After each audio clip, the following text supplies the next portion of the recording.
Hi, my name is Ange. I'm the founder and CEO of Quiet Time Therapy.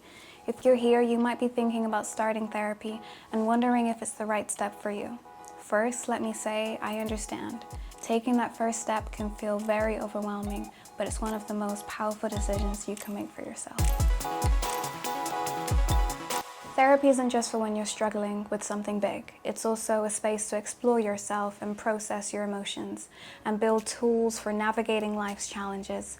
Whether you're dealing with stress, anxiety, trauma, or just feeling stuck, therapy provides a safe space, an environment to grow, heal, and find clarity. It's not just about fixing you. You're not broken. It's about helping you understand yourself, challenging unhelpful patterns, and live the life you want with greater confidence and ease. I know how important it can be to feel comfortable and understood in therapy. As a young Black and female therapist, I understand the importance of representation and creating a safe space where you can bring your whole self without feeling judgment. The BAME community really touches my heart, mainly because I am a Black therapist.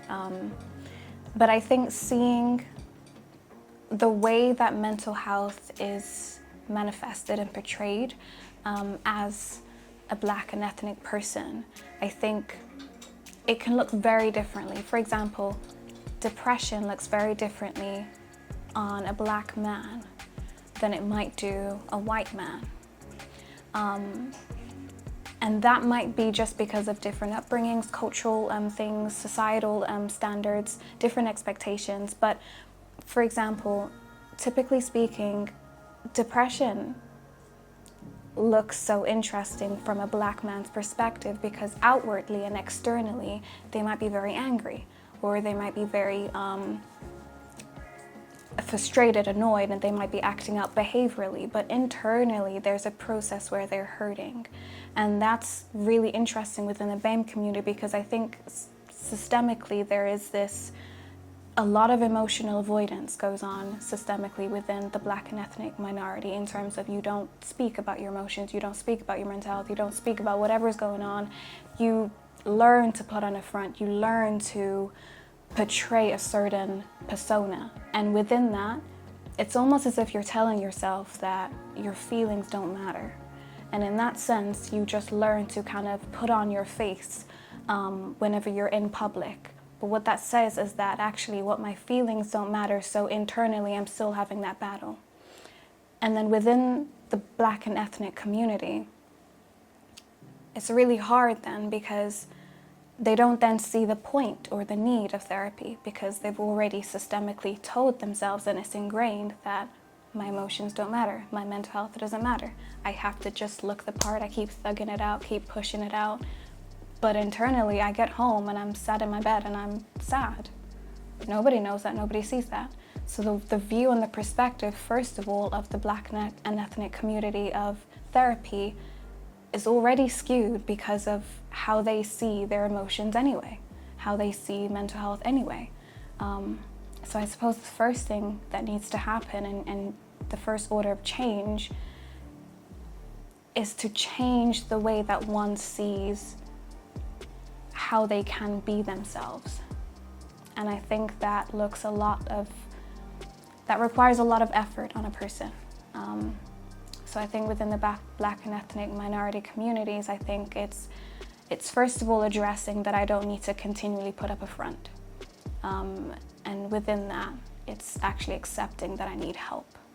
But when you're in that avoidance bubble, you don't see that you need help. You just think everything's fine, keep pushing, everything's okay.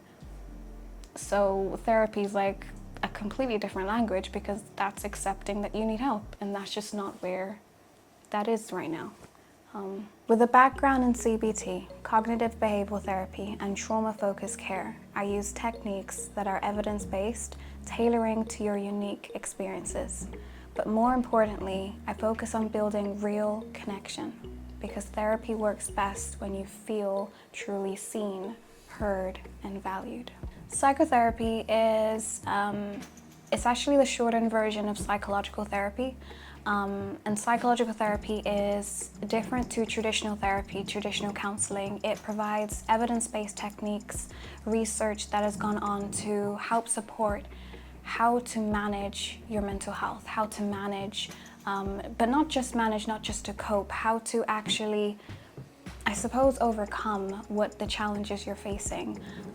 And that might look like a variety of ways. There's different types of psychological therapies. There's CBT, there's DBT, there's different modalities, but essentially each of those different modalities have different practices and different approaches. I also specialize in working with millennials and Gen Z.